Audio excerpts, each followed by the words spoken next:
Hello अस्सलाम वालेकुम। सबसे पहले हम लॉगिन करेंगे। लॉगिन करने के बाद सबसे पहले हम एक सप्लायर ऐड करेंगे। तो सप्लायर रजिस्ट्रेशन में आएंगे। ये मैंने कभी ऐड किया है सप्लायर, टेस्ट सप्लायर के नाम से फ़ोन नंबर वगैरह ऐड किया है, उसका एड्रेस वगैरह है। तो इसमें मेन चीज़, जब एक सप्लायर ऐड हो जाएगा तो ये जो चीज़ है ना, बैलेंस टाइप, ये नहीं आएगी। ये तब हम ऐड करते हैं जब अगर उसका ओपनिंग बैलेंस कुछ ना कुछ हो। जैसे मैं न्यू ऐड करूँगा तो ये मुझे अनेबल मिल जाएगा। ठीक है, कोई भी नया सप्लायर ऐड करना, अगर उसका ओपनिंग बैलेंस है पेएबल में या रिसीवेबल में है, तो वो हम इधर सेलेक्ट करेंगे तो इधर हम ऐड कर देंगे उसकी अमाउंट। ठीक है, उसका एड्रेस वगैरह ऐड करेंगे। ठीक है, सप्लायर की कैटेगरीज हैं, रिटेलर है, होलसेलर है, उसकी पेमेंट टर्म्स हैं, फाइट चार्जेस हैं।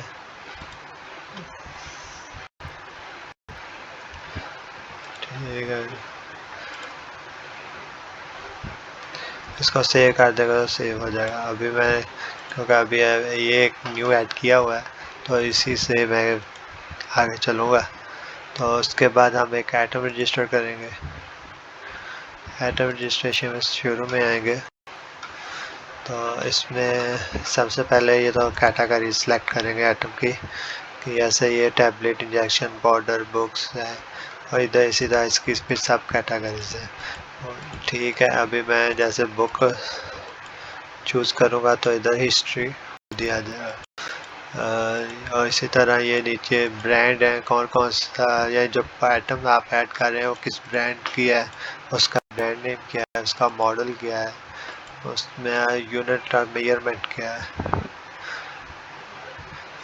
ठीक है, और उसकी पैकिंग टाइप है। ये सारी जो चीज़ें हैं ना, ये हम डिफाइन करते हैं सिस्टम सेटिंग्स से। सर सिस्टम सेटिंग्स में आएंगे तो इसके अंदर हम, ये है आइटम मेजरमेंट टाइप है, इसके अंदर ये यूनिट है, उसका पीसीस है, लीटर्स है, मिलीमीटर्स है, किलोमीटर्स है, ग्राम्स हैं, मीटर्स है। ठीक है, ये सारे डिसेबल है तो इसलिए सारे शो नहीं होते, सिर्फ एक ही शो होता है क्योंकि यही एक्टिव है। और किसी को हमने एक्टिव करना है तो इधर से हम एडिट कर देंगे, स्टेटस का ट्रू करें, सेव कर देंगे तो वो एक्टिव हो जाएगा। ठीक है, अगर न्यू ऐड करना है तो इसी तरह हम उसका यूजर नेम बताएंगे, उसका एब्रीविएशन बताएंगे और ऐड कर देंगे। ठीक है, स्टेटस अगर उसका एक्टिव रखना है तो ये टिक करेंगे, अगर डिसेबल करना है तो अनचेक कर देंगे। और इसी तरह आइटम की पैकिंग टाइप भी है कि उसका पैकिंग टाइप क्या होगी, इसी तरह उसका भी इसी तरह हम नेम लिखेंगे। ठीक है, तो ऐड हो जाएगी। अगर पहले से किसी ऐड वाली को चेंज करना है तो हम किसी को भी चेंज कर सकते हैं। अभी ये पीसी एक्टिव है तो एक्टिव रहने देता हूँ।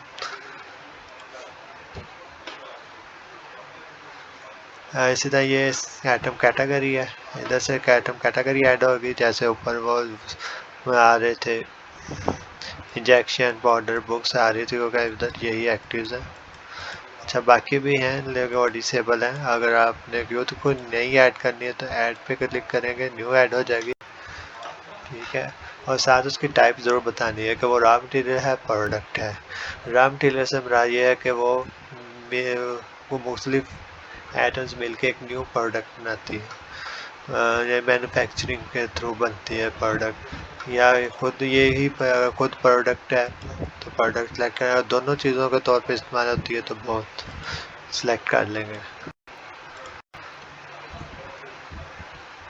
इधर इसका ये सब कैटेगरी यूनिट है, इधर से सब कैटेगरी यूनिट हमें हम ऐड कर सकते हैं किसी का। और साथ फिर ये बताना ज़रूरी है कि उसका उसकी कैटेगरी क्या है। ये जो सब कैटेगरी हम ऐड कर रहे थे उसकी कैटेगरी क्या है, तो ये वहाँ से सिलेक्ट करेंगे। ठीक है,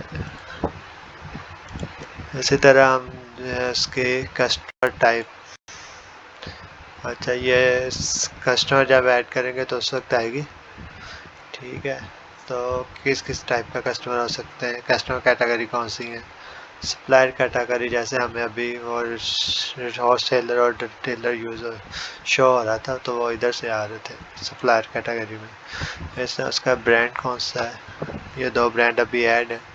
आपने कोई भी न्यू ब्रांड ऐड करना है तो इधर से आप सिंपल नाम लिखेंगे वो तो ऐड हो जाएगा। और इसी तरह उसका अगर मॉडल लिखना है, ठीक है, तो मॉडल भी आ जाएगा। ऐड न्यू करेंगे तो मॉडल लेने देना पड़ेगा, लेकिन उसका फिर ब्रांड बताना पड़ेगा, ये जो मॉडल है किस ब्रांड का है, ठीक है। और कलर्स भी इसी तरह के हैं कि कोई कलर्स ऐड करने हैं किसी भी आइटम से, हमने साथ कलर भी मेंशन करना होता है कि रेड, ब्लैक, वाइट जो भी है, ठीक।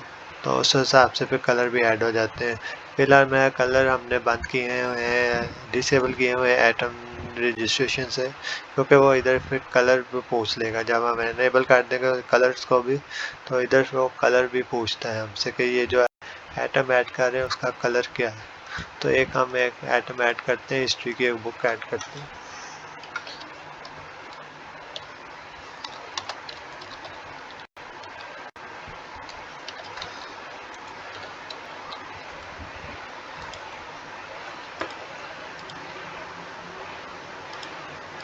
सप्लायर इधर से सिलेक्ट करेंगे, क्योंकि ये हमने जो बुक पर परचेज़ करनी है किस सप्लायर से करनी है, तो वो इधर सेलेक्ट करना है। और इधर इसकी कॉस्ट सेलेक्ट करेंगे, मतलब कि मैं इसकी कॉस्ट एंटर कर देता हूँ 500,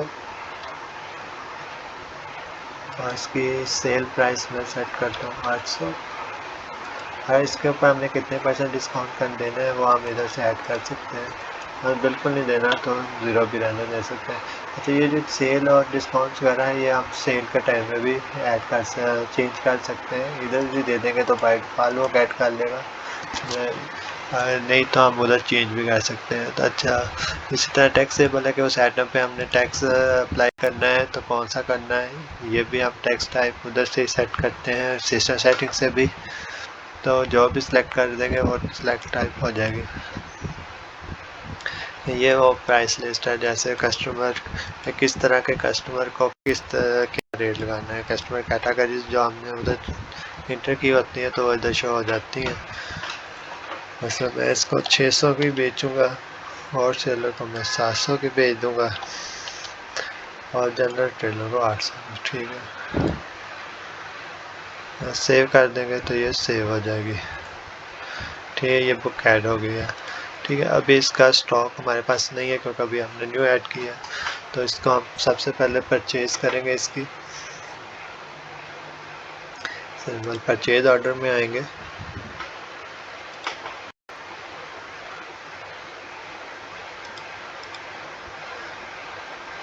टैक्स सप्लायर ऐड किया, ये किस हमारा ये स्टाफ के नेम से हो रहे हैं, जो यानी वो स्टाफ जो परचेजिंग से रिलेटेड होंगे डेजिग्नेशन उसके हिसाब से वो फिल्टर करता है, वो उनको इधर फिल्टर करके लेकर आता है, ये वो हमारे एम्प्लॉयज़ होते हैं, ठीक है। ये परचेज ऑर्डर कौन सा एम्प्लॉय कर रहा है वो सिलेक्ट हो जाएगा। और ये जो इनवाइस बनेगी इस परचेज इनवाइस वो टैक्सेबल होगी या नॉन टैक्सेबल होगी। टैक्सेबल क्योंकि अभी ये टैक्स की फील्ड हमें डिसेबल नज़र आ रही है, ठीक है। अगर हम इसको यस कर देंगे तो अनेबल हो जाएगी, क्योंकि अभी मैंने आइटम को नहीं सिलेक्ट की। जैसे मैं ये आइटम को अपनी सिलेक्ट करता हूँ, ठीक है, ये देखें वही कॉस्ट आ गई जो मैंने उधर इंटर की थी, और इधर उसका ऊपर डिस्काउंट क्या देना है, और ये टैक्स उसने खुद ही 5% के हिसाब से ऐड कर दिया इधर, ठीक।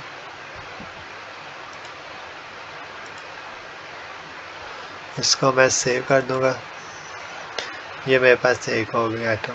इसी तरह अगर मैंने एक और आइटम ऐड करना है तो ये नीचे एक और आइटम है उसको भी मैं ऐड कर सकता हूँ, ठीक है। इसकी प्राइस अगर मैं क्वांटिटी में चेंज कर सकता हूँ, क्योंकि अभी मैंने एक ही क्वांटिटी इधर एंटर कर दी थी, वो की नहीं थी, बाइट बार माननी थी। इसको चेंज कर लेते हैं,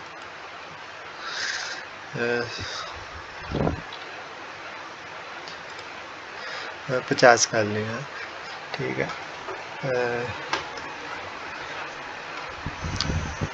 ठीक है, इसी तरह वो नीचे उसके ऊपर 5 टर्म्स हैं, अगर ऐड हो रही है कि नहीं हो रही, इसके हमने रेट्स पीछे सेट किया होता है खुद से सेटिंग से, ठीक है।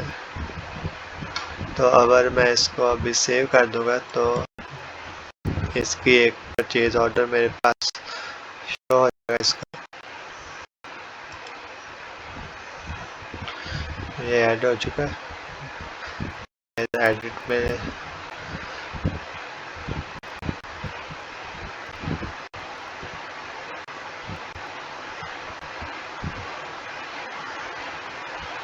ठीक है, यही वो ऑर्डर है जो मैं बनाया। अब मैं इसको दोबारा चेंज भी कर सकता हूँ, दोबारा सेव कर सकता हूँ, जब तक कि इसकी मेरे पास इनवाइस नहीं बन जाती। जब इनवाइस हो जाएगी, बन जाएगी, तो फिर मैं इसको एडिट नहीं कर सकता।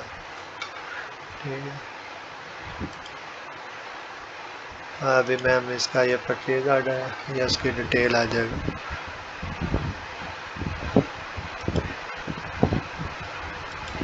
ठीक है, अच्छा ये तो है ना, हमने न्यू परचेज की, अभी तक स्टॉक हमारे पास ऐड नहीं होगा जब तक हम इसकी इनवाइस बना के रिसीव न करें। इनवाइस बन जाएगी तो वो हमारे पास स्टॉक में आ जाएगा, लेकिन अभी भी इसका जो स्टॉक है वो ज़ीरो ही शो हो रहा होगा। तो अभी इसके लिए हम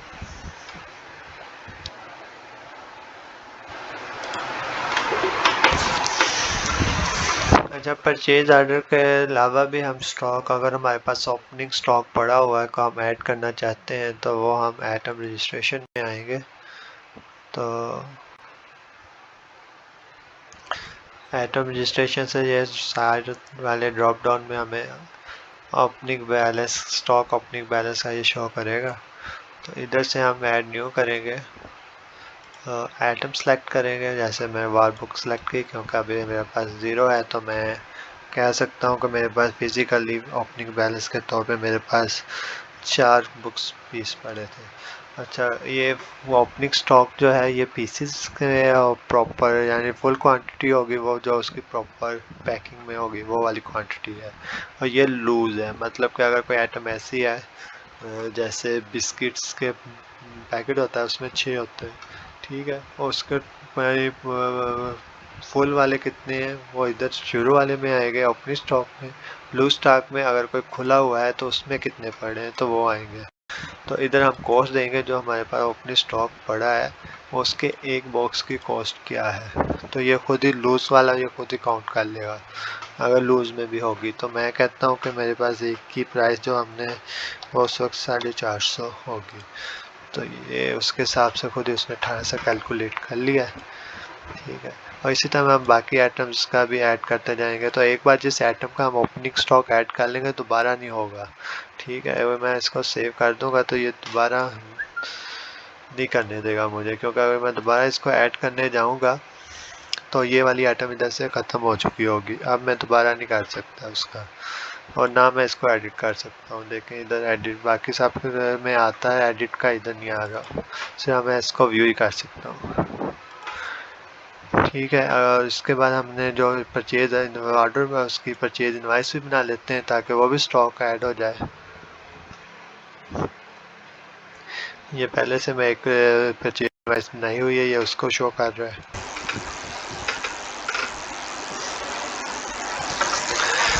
तो इसी तरह हम अगर परचेज इनवाइस बनाते हैं तो परचेज इनवाइस में भी हमें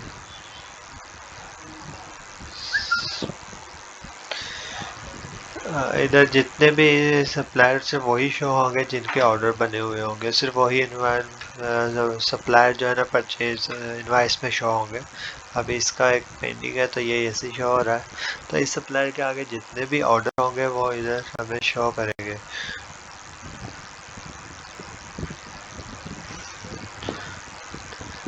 तो जिसको भी हम सिलेक्ट करेंगे तो उसकी फिर नीचे डिटेल लोड कर देते हैं।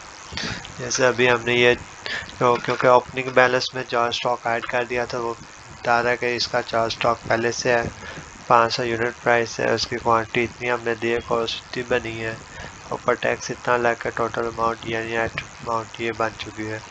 ठीक है, इसके ऊपर अगर हमने कोई और चार्जेस भी ऐड बुट किए हैं जो हमारे पास स्टॉक के अंदर कोई आते हुए हैं तो वो हम इधर ऐड कर सकते हैं। इसको हम सेव कर देंगे।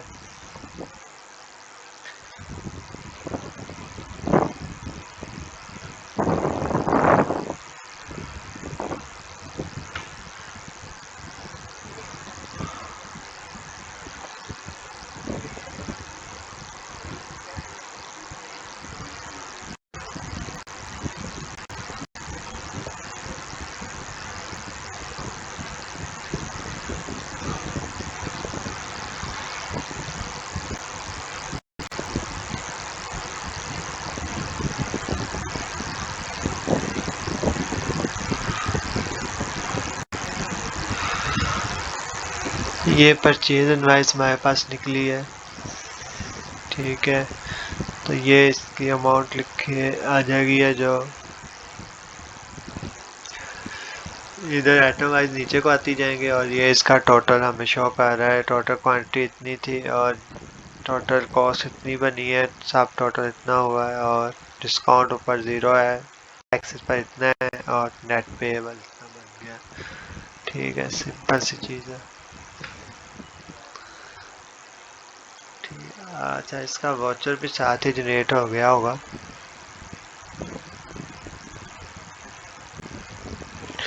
अगर हम इसका वाउचर देखना चाहें, क्योंकि इनवाइस बन चुकी है तो इसका वाउचर भी बन गया है, तो इसका अगर वाउचर देखना है, ये ऑटोमेटिकली बन जाता है। जैसे हम इनवाइस सेव करते हैं तो साथ ही उसका वाउचर भी जनरेट हो जाता है। यानी कि सेल या परचेज इनवाइसेस के जो वाउचर है ना, वो हम मैन्युअली बनाएंगे, वो सिस्टम खुद ही जनरेट कर देगा। और इसी तरह जो सेल पेमेंट और कस्टमर पे रिसीवेबल है, उसके भी वाउचर वो खुद ही बनाता है। ये इसका वाउचर है। ठीक है, तो इसके बाद अगर मैंने कोई पेमेंट करनी है तो मैं सप्लायर पेमेंट में जाऊंगा। अब इसी इनवाइस की पेमेंट करते हैं, क्योंकि ये इनवाइस बन चुकी है।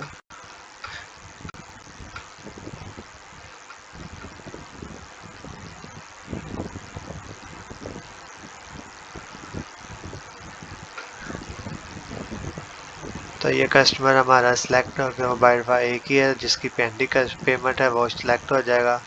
उसका हम मेथड सेलेक्ट कर लेंगे। ठीक है, वो किस अकाउंट से दे रहा है तो उस हिसाब से हम उसको मार्क करेंगे, ये अमाउंट आ जाएगी, और हम जितनी भी वो अमाउंट पे करेगा। ठीक है, मसलन क्या हो सकता है इसकी इतनी बन रही हो लेकिन उसने उस वक्त इतने पे ना किए हों, कम किए हों। मैं जैसे कि मैं इधर बता 1000 पे आया, तो मैं 1000 रुपया ही लिखूँगा। अब इसकी पेमेंट कर दूंगा। ठीक है, पूरी अमाउंट है तो पूरी, और बाकी बैलेंस में उसके रिसीव हो जाएगी। ये टोटल उसकी परचेज शो कर रहा है, जो कि अभी एक ही है, उतनी ही उसकी पेएबल है। जी, अभी मैं इसको सेव कर दूंगा। अब 1000 रुपीज़ उसको पे हुए हैं। अब दोबारा हमने इसकी की अमाउंट दोबारा पेड करनी हो, तो ये देखें, तो टोटल अमाउंट जो 26,250 थी, लेकिन 1000 रुपये की पेमेंट आने के बाद बैलेंस इतना बचा है, तो वो उतना ही शो कर रहा है। ठीक है, अभी भी मैं अगर पूरी करना चाहूँ तो पूरी कर सकता हूँ। ठीक है, तो इन दोनों अमाउंट को ना सेम होना चाहिए, ये एक इधर भी और एक इधर भी, फिर ये सेव करने देगा। वरना अगर ये डिफरेंट अमाउंट्स होंगी तो वो नहीं होने। इसी तरह पेमेंट के बाद हम इसके हम कोई रिटर्न भी कर सकते हैं। अगर हमने कोई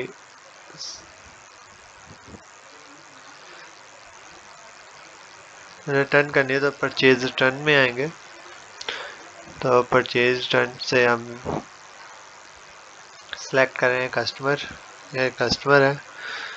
ठीक है, उसकी कौन सी इनवाइस हमने क्या करना है, यही, क्योंकि एक ही इनवाइस है। उसकी आइटम्स हमें, क्योंकि उस इनवाइस में सिर्फ एक ही आइटम हमने परचेज की थी, तो एक ही आइटम इधर शो होगी।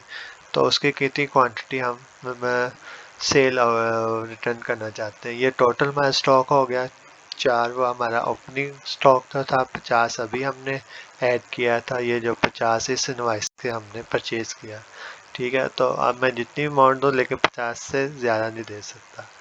तो मैं कहता हूँ मैंने 4 रिटर्न करने हैं, तो मैं ऐड करूँगा और सेव करूँगा। ये चेक बॉक्स का मतलब है कि साथ ही इसकी इनवाइस भी बन जाएगी, परचेज रिटर्न इनकी इनवाइस भी बन जाएगी। ठीक है, और परचेज रिटर्न की अगर इनवाइस बनी है तो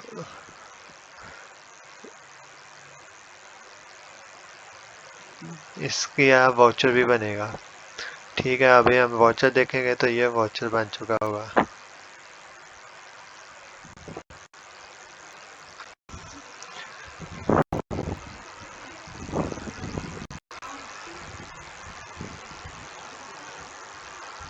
ठीक है, तो ये हमारा वाउचर है जो कि परचेज डन का है।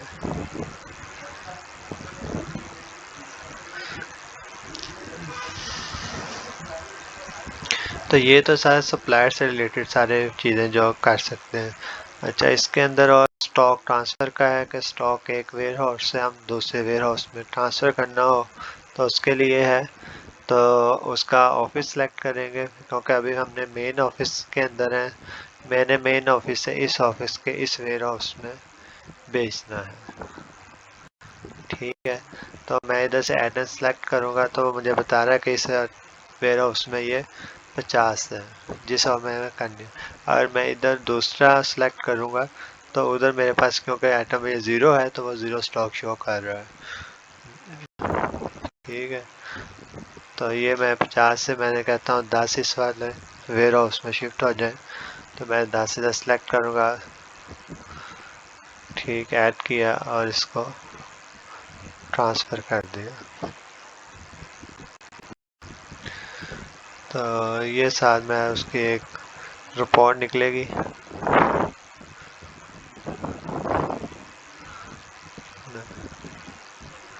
ठीक, ये ट्रांसफ़र हो गए हैं। तो अब मेरे पास जो इसका स्टॉक चेक करना है तो मैं इसका स्टॉक चेक कर सकता हूँ।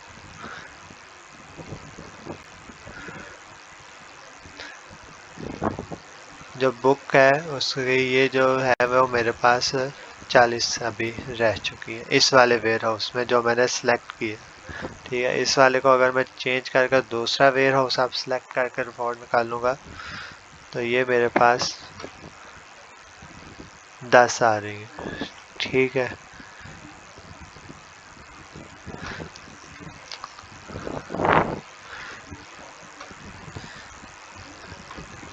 इसी तरह अगर यानी अभी मैं मेन वाले ऑफिस में हूँ तो मेरे पास वो 40 हैं। तो अभी हम इसको सेल करते हैं।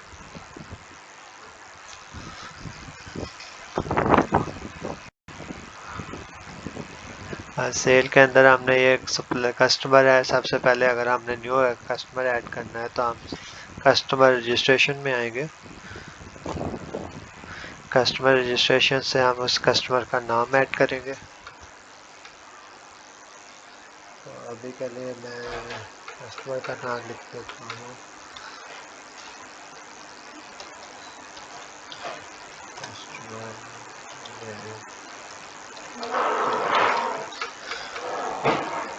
उसका एटीएम नंबर ऐड करेंगे, उसका कॉन्टैक्ट का नंबर ऐड कर सकते, कॉन्टैक्ट नेम अगर कोई और है तो वो भी हम ऐड कर सकते हैं।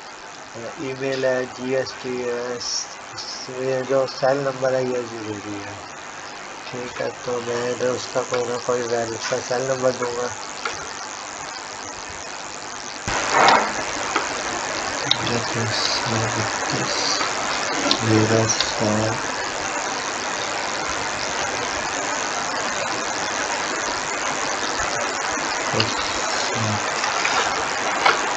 तो सेम नंबर ये एक बार वेरीफाई ज़रूर करेगा कि ये जो नंबर ऐड किया पहले से ऐड ना हो किसी का, तो वो फिर आगे देता है डिफरेंट होना चाहिए। ठीक है, ये दोनों एक बार तो सेम हो सकते हैं लेकिन बाद में भी अगर आप एडिट करना चाहें तो वो करने नहीं देगा, बेशक वो सेम ही उनका वो सिस्टम में ऐड रखते हैं। इसका एड्रेस हम लिखेंगे इसे।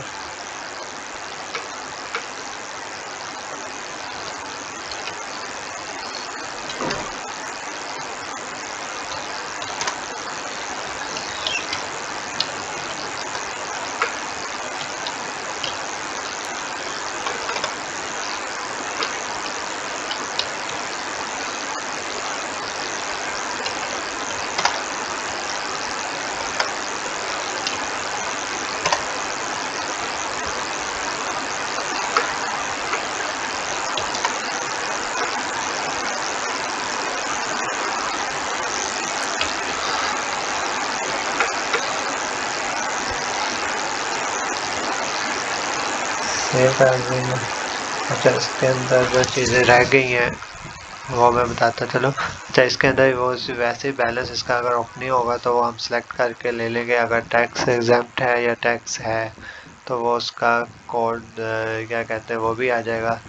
ठीक है, और अगर हम इस क्या कहते हैं क्रेडिट लिमिट है कि कितने तक का ये हम अगर लिमिट लगाना चाह रहे हैं कि हम वो जो एक लिमिट सेट कर देते कि इससे ज़्यादा अगर इसलिए हम सेल होते यानी हमसे माल खरीदता है, यानी हम तो सेल कर रहे हैं तो उसकी एक लिमिट हो गई कितने तक की पेमेंट इसके क्रेडिट में हम दे सकते हैं सामान, लाख, 5 लाख, 10 लाख।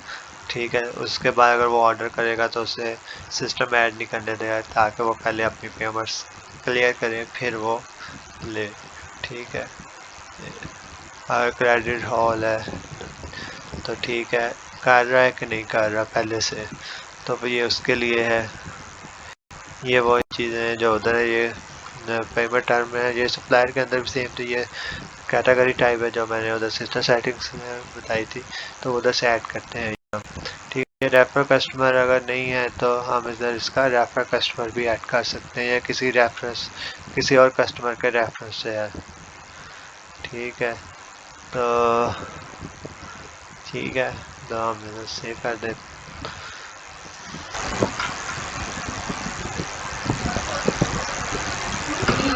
अभी हम एक न्यू सेल ऑर्डर ऐड करेंगे, सेल ऑर्डर में आके प्लस पे ऐड करेंगे, सेलेक्ट कस्टमर करेंगे। ये चीज़ें यूज़र के जो जिस ऑफिस की प्रिविलेज होती है वो इधर ड्रॉप डाउन में शो करता है। ठीक है, जैसे वेयर हाउस की हो, ठीक, उस हिसाब से ये चीज़ें आती हैं। अभी मैंने ये सेलेक्ट किया है कस्टमर, ठीक है, उसकी मैं ये नो कर देता हूँ, ये मुझे अब अनेबल कर देगा। ठीक है,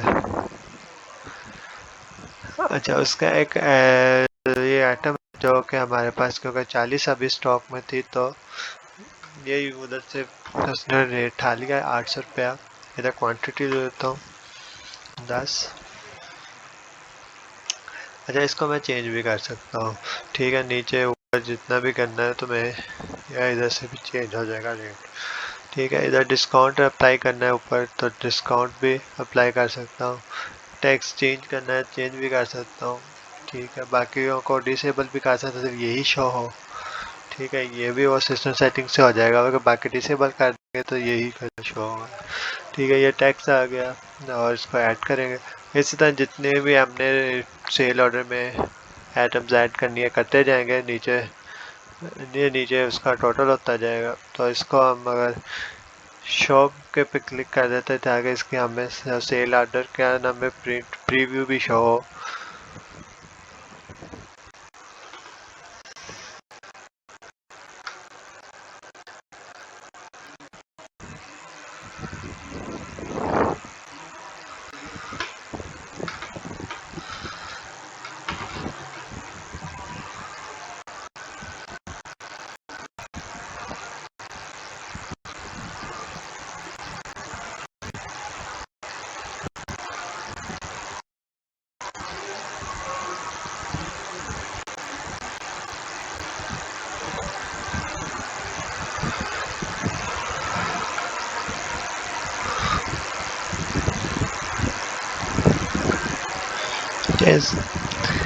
इस तरह वो मैसेज भी व्हाट्सएप पे कर सकता है, यानी कि उसने खुद ही व्हाट्सएप मेरा ओपन कर दिया क्योंकि बाय डिफ़ॉल्ट मेरा ओपन था, तो उसने उसका नंबर जो मैंने ऐड किया था कस्टमर का वो भी मेरे पास था, तो उस हिसाब से ये व्हाट्सएप पे उसके जो भी है वो नेम वगैरह और उसका जितना भी टोटल इनवाइस नंबर वगैरह उसने बना दिया है।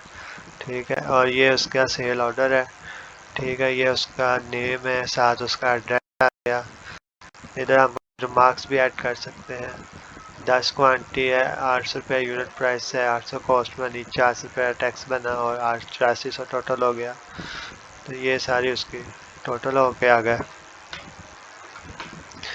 और इसी तरह अगर मैं इसकी जाता हूँ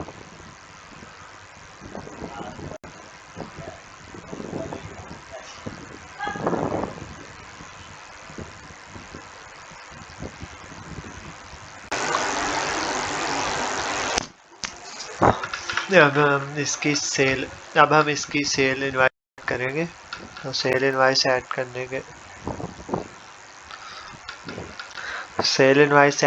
के लिए हम सबसे पहले कस्टमर सेलेक्ट करेंगे।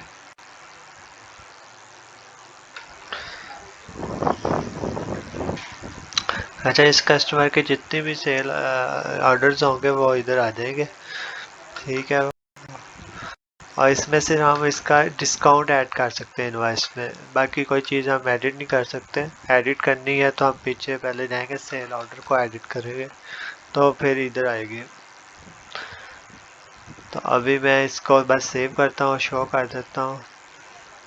सेव एंड नहीं वैसे सेव होके दोबारा अगली हम सेल इनवॉइस ऐड कर सकते हैं, क्योंकि अभी मैंने और कोई नहीं बनानी, तो सिर्फ सेव एंड क्लोज करूँगा।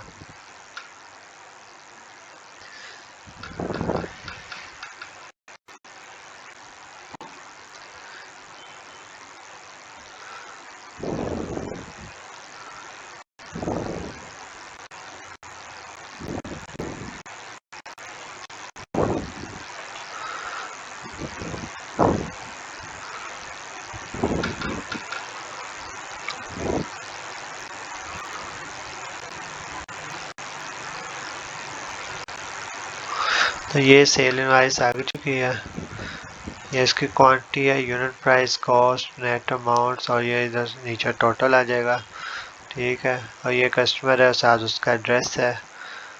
तो ये सेल इनवॉइस बन गया। अभी हमने इसका अगर वाउचर भी चेक करना हो, अगर ये आँख का सिंबल इधर आइकन इसलिए है कि अगर हमने इसकी इनवॉइस चेक करनी हो तो हम डायरेक्ट इस पर क्लिक करेंगे, बजाय कि हम इसके अंदर जाएं और इधर से जाकर रिपोर्ट चेक करें। ऐसे इधर से व्यू हो जाती है। ये उसको व्हाट्सएप करने के लिए, और ये एक्सेल के अंदर है कन्वर्ट करने के लिए उसको। तो ये इसका वाउचर है।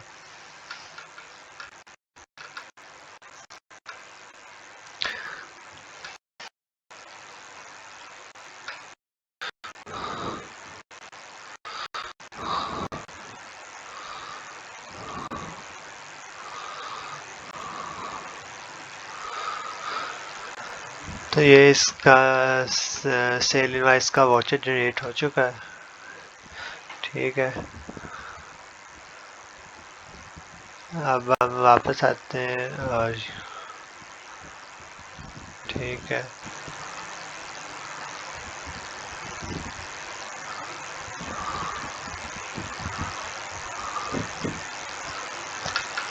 अच्छा, इसके अभी हम से पेमेंट करते हैं। तो पेमेंट करने के लिए हम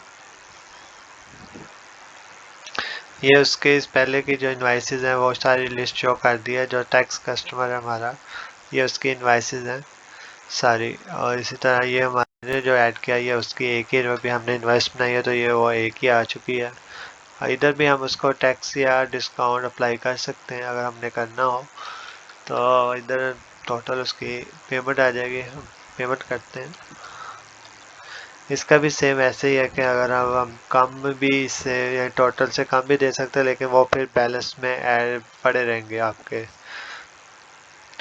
तो ये टोटल सेल्स अभी तक इसने इतने ऑर्डर्स किए हैं, जितने भी ऑर्डर्स करता जाएगा वो सब का इधर टोटल आएगा।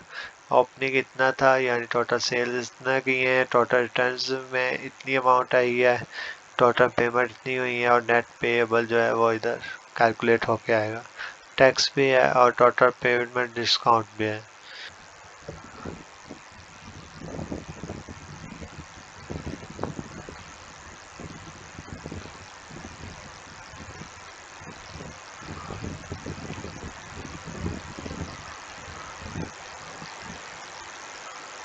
ठीक है, तो ये हमने उसकी पेमेंट भी कर दी है। तो इसके वाउचर चेक करने हो तो हम फाइनेंशियल में भी आ जाएगा, तो जेवीज हम चेक कर सकते हैं।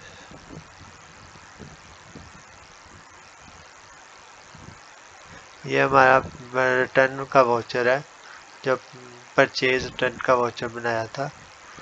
ये उसका है जिसके अंदर हमने 4 क्वांटिटीज, मेरा ख्याल है, हमने रिटर्न की थी। इसको अप्रूव करना है तो अप्रूव कर सकते हैं, कैंसिल करना है कैंसिल कर सकते हैं, व्यू करना है तो हम दोबारा इसका प्रीव्यू देख सकते हैं। ठीक है, क्लोज कर देते हैं। इसके बाद ये हमारा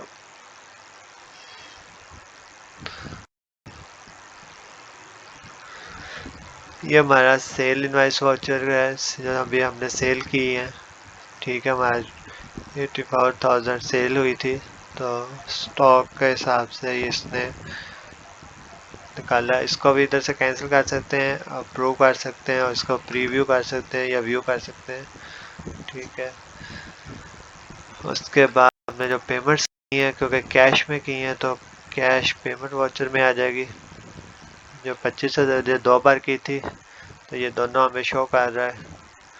ठीक है, अंदर जाकर देख लो, तो ये सप्लाई पेएबल के अकाउंट में जाके उसने की है। इसको अप्रूव करना हो तो ये अप्रूव भी हो सकता है या कैंसिल नहीं हो सकती, क्योंकि पेमेंट आ चुकी है तो वो कैंसिल नहीं होगी। तो ये क्योंकि ऑटो जनरेटेड वाउचर होते हैं तो ये खुद क्या कहते हैं, आप खुद भी बना सकते हैं। तो इसके अंदर अभी मैंने ये 8400 की है पेमेंट, जो उसने उसका वाउचर है कस्टमर रिसीवेबल में। ठीक, इसको भी प्रूव कर सकते हैं इधर से। अगर सारे इकट्ठे ही अप्रूव करने हैं तो फिर वाउचर अप्रूव के अंदर आते हैं, तो इधर से वो सारे तरतीब से हमें वाउचर शो कर होगा जो अभी हमने अप्रूव नहीं किए। सिलेक्ट ऑल करके भी कर सकते हैं, सिलेक्ट ऑल करेंगे तो नीचे सेव का बटन है तो ऐड कर देगा, सारे हो जाएंगे। या कोई सिलेक्टिव अंदर से करने हैं आपने अप्रूव तो आप फिर भी सेव कर सकते हैं, या 1 बाय 1 करना तो ये टिक लगाते जाएंगे तो ये अप्रूव होता जाएगा। मैं करके देता हूँ। ये पूछता है कि do you really want to approve, तो यस, तो ये इधर से निकल जाएगा। ठीक है, तो ये अब पोस्ट में आ चुका है क्योंकि मैंने अप्रूव कर चुका हूँ। ये वाउचर पोस्ट में आ चुका है। ठीक है, इधर से अगर मैं पोस्ट पे इधर से भी कर सकता हूँ सिलेक्ट कॉल करके से, कभी यार मल्टीपल हो तो मैं सिलेक्टिव भी चूज़ करके सेव करूँगा तो वो हो जाएंगे। ठीक है, आई थिंक रिफ्रेश करना पड़ेगा, इसको खुद नहीं हुआ। ठीक है, तो क्योंकि इधर से मैंने पोस्ट भी कर दिया तो वो इधर से चला गया है, उस स्ट्रीम में चला जाता है जब पोस्ट हो जाए। अच्छा, पोस्ट करने से पहले पहले हम वाउचर कैंसिल कर सकते हैं, यानी अप्रूव हो चुका हो फिर भी हम कैंसिल कर सकते हैं, लेकिन जब पोस्ट हो चुका हो तब फिर हम कैंसिल नहीं करते। तो अभी हम इसको सिर्फ वाउचर हिस्ट्री में व्यू कर सकते हैं। ये वाउचर हिस्ट्री है तो इसमें ये पोस्ट हो चुका है तो उसको व्यू कर सकते हैं, उसका प्रिंट ले सकते हैं इधर से।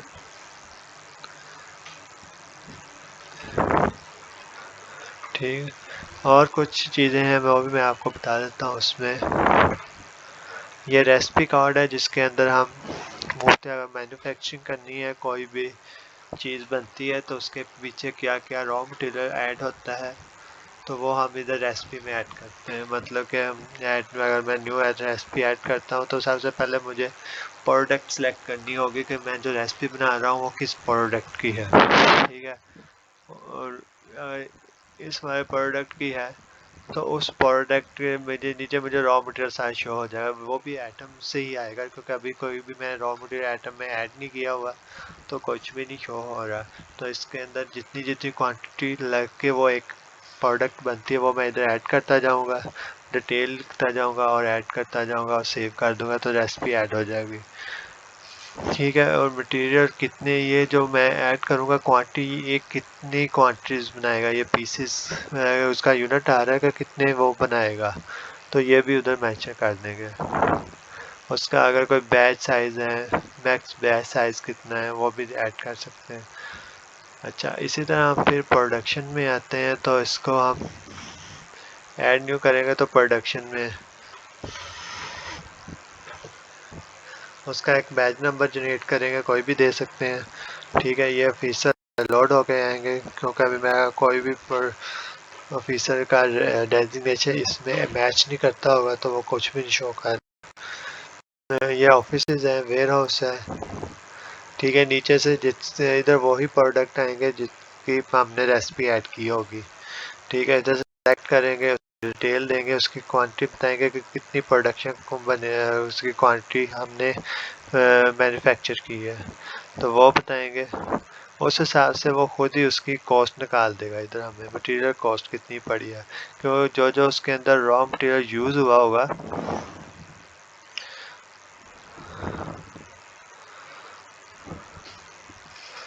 इसके अंदर जो जो भी रॉ मटेरियल यूज़ हुआ होगा तो उस बेस में हमने उसको किस कॉस्ट पे परचेज किया, उस कॉस्ट के ऊपर वो हमें इसकी मटेरियल कॉस्ट निकाल के देता है। अच्छा, मटेरियल कॉस्ट निकलने के बाद उसके अंदर हम ऐड करते हैं प्रोडक्शन कॉस्ट। प्रोडक्शन कॉस्ट के अंदर जो हमारा इलेक्ट्रिसिटी का खर्चा है या फ्यूल वगैरह है, जनरेटर वगैरह है, मशीनरी वगैरह है, उसके प्रोडक्शन चीज़ें हम इधर प्रोडक्शन कॉस्ट में ऐड कर देंगे। उसके बाद हम उसकी ओवरहेड कॉस्ट निकालते, यानी नहीं चले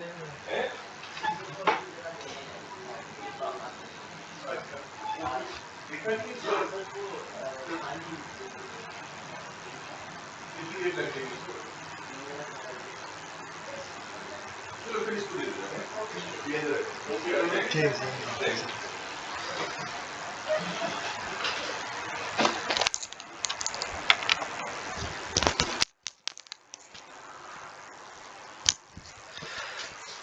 तो इसके बाद हम इसके ओवरहेड कॉस्ट, अगर हमारे कुछ और भी इसमें एक्सपेंस हुए हैं, मतलब कि हमारे लेबर का कोई नुकसान हो गया, मशीनरी ख़राब हो गई, उसको रिपेयर वगैरह करवाया अगर उस का, या कोई हमने आउटसोर्सिंग की है, कुछ चीज़ें हमारी एनीथिंग कोई भी हो सकती है कॉस्ट, ठीक है, वो हम इसके अंदर ऐड कर सकते हैं। ठीक है, उसके बाद हम उसके ये खुद ही उसकी फिर यूनिट प्राइस निकाल देगा, सारी कॉस्ट ऐड करके वो खुद ही उसकी जितनी क्वांटिटी हम देंगे उस क्वांटिटी के हिसाब से उसकी एक यूनिट प्राइस गेट कर लेगा। ठीक है, जैसे वो गेट कर लेगा तो वो इधर शो कर देगा, तो हम ऐड करते जाएंगे। इस तरह जितनी भी प्रोडक्ट आइटम्स की प्रोडक्शन होती जाएगी, हम मल्टीपल भी ऐड कर सकते हैं। ठीक है, करते जाएंगे और वन एक भी कर देंगे, क्योंकि अभी मैंने इसको सेव नहीं कर सेव करूँगा तो ये नेक्स्ट आ जाएगा, वो इसको सेव कर लेगा। तो इस तरह के बाद सेव का बटन प्रेस करूँगा तो सारे वो सेव होकर स्टॉक में ऐड हो जाएंगे। तो ये उसी वेयर हाउस या ऑफिस के स्टॉक में ऐड होंगे जो हमने इधर सेलेक्ट किया हुआ है। ठीक है, और उसी आइटम और वेयर हाउस का ही हमारे पास रॉ मटेरियल पहले ट्रांसफर करना होता है, फिर वो इधर शो करता है उसकी क्वांटिटीज वगैरह। तो इसी तरह प्रोडक्शन के बाद वो हमारे स्टॉक में ऐड हो जाएगा। अच्छा, ये डेली एक्सपेंस रजिस्टर है, डेली के जितने भी एक्सपेंस होते हैं वो हम इधर ऐड करते रहते हैं। क्लेम एक्सपेंस है, इलेक्ट्रिसिटी बिल है, मार्केटिंग एक्सपेंस है, मिसलेनियस है, ऑफिस स्टेशनरीज है, पेट्रोल एक्सपेंस है। या अच्छा, ये मल्टीपल चीज़ें हम खुद भी ऐड कर सकते हैं, तो ये भी हम उधर से ही ऐड करेंगे सिस्टम सेटिंग से।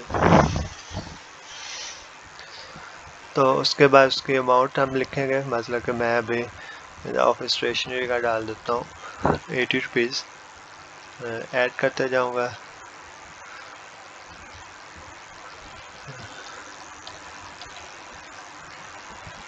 ठीक, ये ऐड करता हूँ और सेव करूँगा तो ये ऐड हो जाएगा। ठीक है, तो ये 1580 रुपये ऐड हो गया। ठीक है, और डे एंड से मतलब कि ये मैंने डे क्लोज करनी है।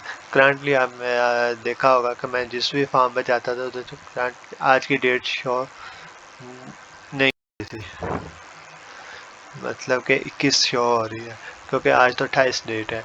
तो इसके लिए ये है कि क्योंकि ये 21 ये कर रहा है क्योंकि हमारा जो फाइनेंशियल डे है ना वो 21 वाला ही ओपन है, अभी हमने वो क्लोज नहीं किया। तो इधर से डे एंड कर देंगे तो वो क्लोज हो जाएगा, तो फिर हमें क्योंकि ये सारी सेल 21 वाले में शो होगी। मैं ऐड न्यू करता हूँ, ये 21 वाले डे के अंदर सारी से जितनी भी अभी हमने ट्रांजैक्शंस की है उसकी सारे की अमाउंट निकाल के उसने क्लोजिंग कैश बताया कि आपके पास इतना होगा। ठीक है, अच्छा, इसके अंदर हम देख सकते थे इतनी हमने सेल की है। ये हमारी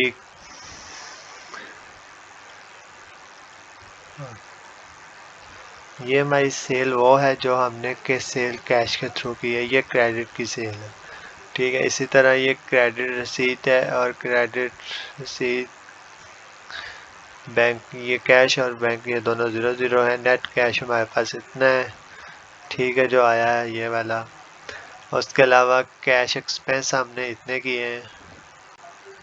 अच्छा, इसमें ये नहीं है जो अभी मैंने कि जो मैंने पहले से भी इंट्रीज की है ये वो भी उसके अंदर ऐड कर रहा है। ठीक है, ये कैश पेमेंट है जो मैंने सप्लायर पेमेंट में की हुई है। ठीक है, तो इस सब को सम अप करके ये आज का क्लोज कैश बता रहा होता है कितने का है। ठीक है, अब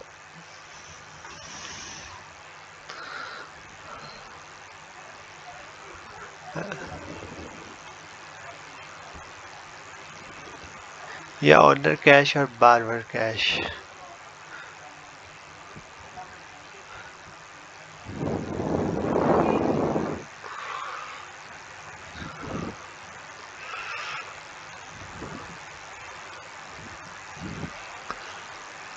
अच्छा, ऑनर कैश वो कैश होता है जो जब हमने आज का जैसे डे क्लोज किया है तो हो सकता है ये पॉजिटिव में कुछ पैसे होते हैं।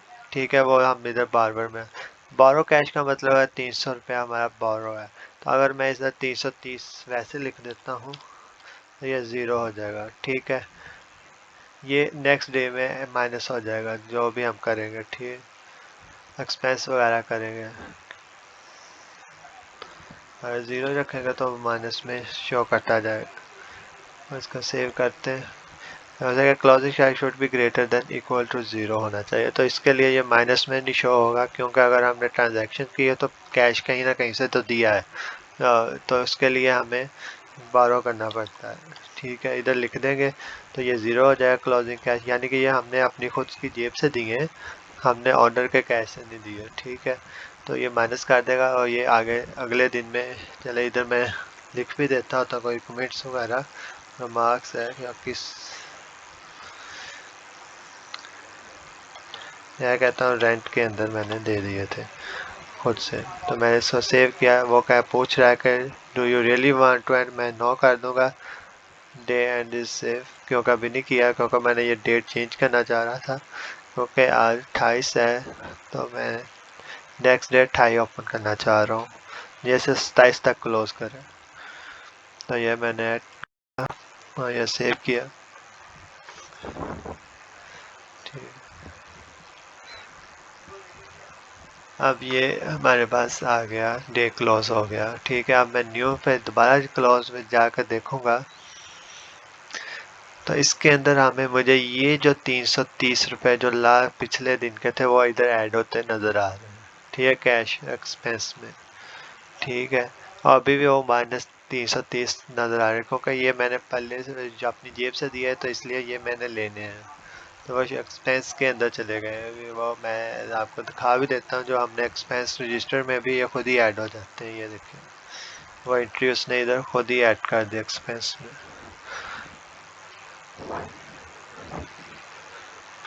अच्छा, इसका एक्सपेंस का भी वाचर होता है। तो फाइनेंशियल के अंदर आएंगे तो फाइनेंशियल के अंदर डेली एक्सपेंस वाचर, ये डेली एक्सपेंस रजिस्टर है जो वही है, और ये वाचर यहाँ से जनरेट हो जाएगा। कि ये तीन चीज़ें, इन सबको मार्कअप किया, सेव किया।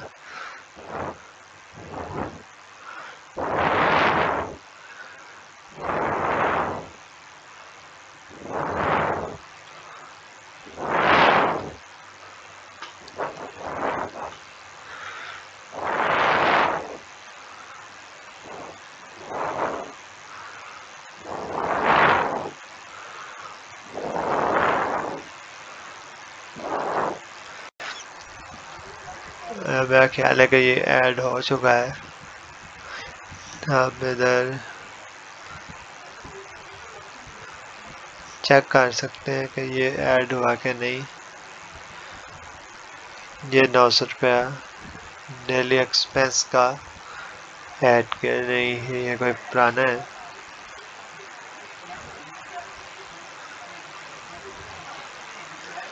ये 1580, ये भी वही है। ये तीनों ही ऐड हो गए। ये 900, ये तीन थे, ये तीनों जो हैं वो उसने ऐड कर दिए। ये 330 का भी।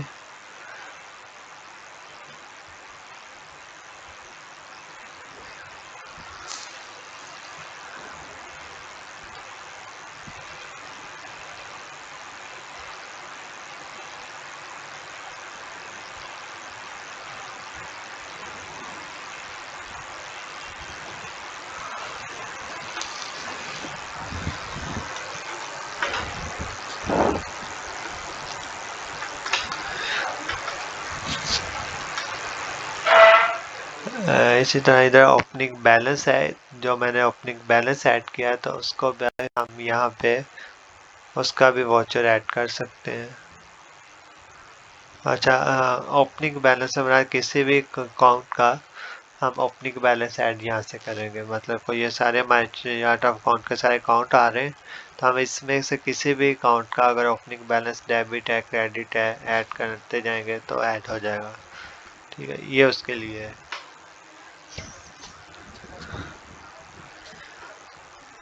बाकी तो ये बैंक है, चेक है, बैंक कैंसिलेशन है, बैंक अकाउंट्स ऐड करने हैं, उसके चेक बुक्स ऐड करनी है, ये ठीक है। और उसका बैंक पेमेंट वाउचर ये तो वही है जो उस दिन आपको मैंने बता दिए थे। ठीक है, ये सारी रिपोर्ट्स हैं जो उस वक्त नहीं खुल रही थी, आज खुल रही, मैंने ठीक कर दी है ये, तो ये भी खुल जा रही हैं। अभी आपको एक दिखा देता हूँ। ठीक है, ये हमारे लिस्ट ऑफ जेवीज आ चुके हैं। ठीक है, इसी तरह लिस्ट ऑफ कैश पेमेंट है।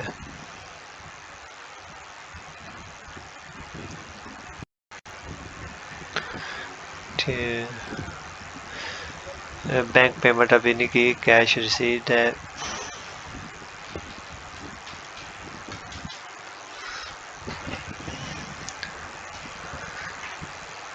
बैंक रिसीट की लिस्ट ऑफ ट्रांजैक्शन है, जितनी भी ट्रांजैक्शन की हैं ये उसकी लिस्ट दे देगा हमें।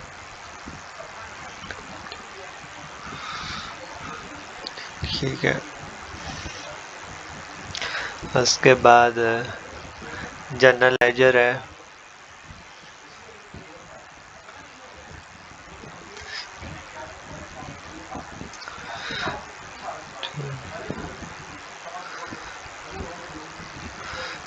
ये एसेट्स हैं, उसके बाद ये ओपनिंग रेवेन्यू है, ऑपरेटिंग रेवेन्यूज हैं, एक्सपेंसेस हैं, लाइबिलिटीज।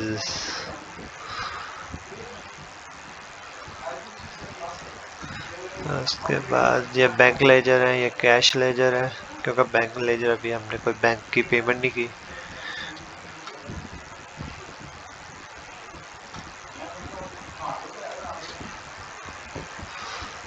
कैश लेजर में हमें सबसे पहले कोई ना कोई, अच्छा लेजर जितने में कोई ना सिलेक्ट करना पड़ेगा, फिर ही वो उसकी रिपोर्ट ओपन होती है। मैं सबकी नहीं होती, कोई ख़ास हमने सेलेक्ट करेंगे तो सिर्फ उसी की वो शो करेगा। ठीक,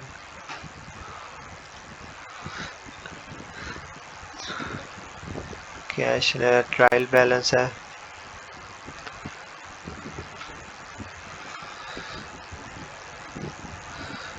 ठीक है,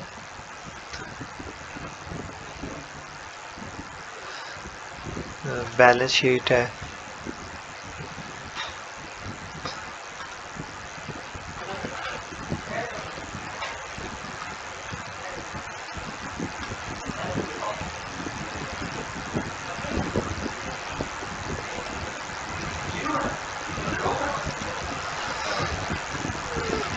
अच्छा, इसके बाद बैलेंस शीट के बाद प्रॉफिट एंड लॉस है।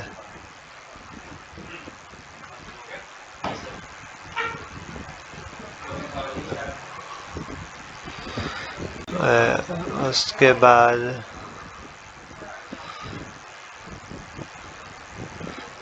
नोट ऑफ अकाउंट्स है। अच्छा, इसके अंदर सेलेक्ट करनी पड़ती है, बैलेंस शीट निकालनी है, प्रॉफिट एंड लॉस की निकालनी है।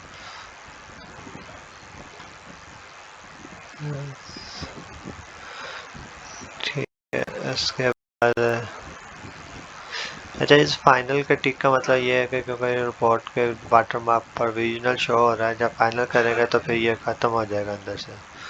ठीक है, और ये चार्ट ऑफ अकाउंट की लिस्ट है।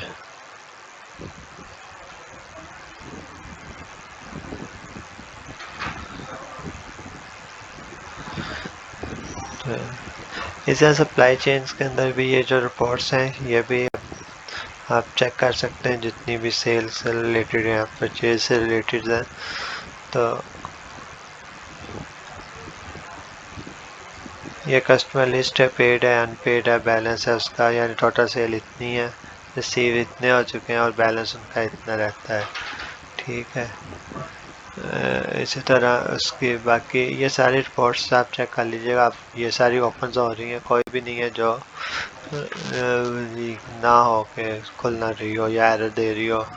अच्छा ये लेजर है, तो ये मैं इसका लेजर आपको चेक करवा देता हूँ।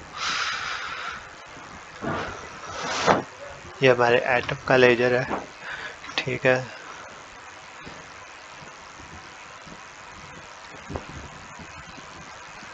ठीक है, ये उसका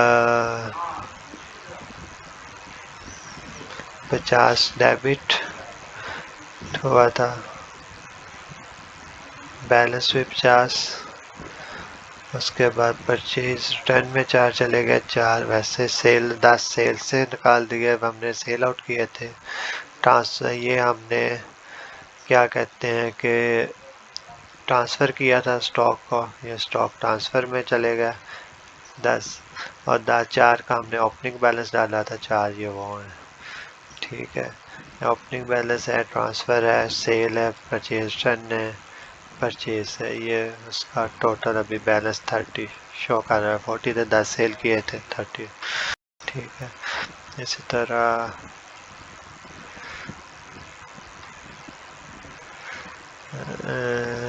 पार्टी लेजर, कस्टमर का लेजर आपको शो कर देता हूँ।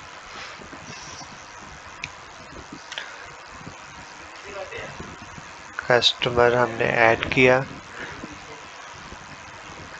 ये कस्टमर है, उसने ओपनिंग 0 था, सेल इतने ही की थी और इतने ही उसने पेमेंट में कर दी थी, तो ये बैलेंस उसका 0 है। ओवर ऊपर टोटल शो कर रहा होता है इसका, और ये केले के लिए ट्रांजैक्शन की डिटेल आ रही होती है, ठीक। उसके बाद परचेज सप्लाई लेजर है,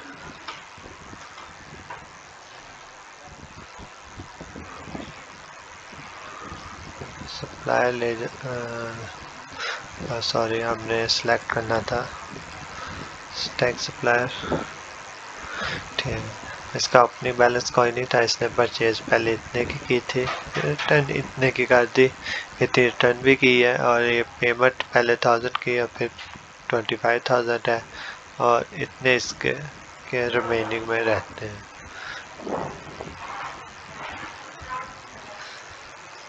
हाँ ये माइनस में इसलिए है क्योंकि उसने पेमेंट भी कर दी थी और रिटर्न भी कर दी थी, तो इतने ही बनते हैं माइनस।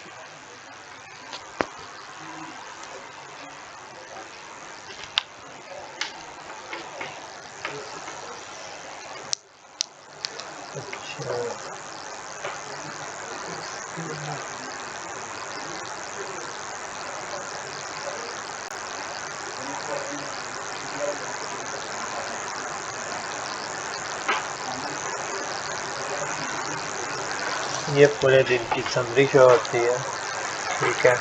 ये क्योंकि आज के दिन की है, तो क्योंकि मैंने पिक्चर क्लोज कर दी, आज के दिन में वही 330 पे शो कर रहा है।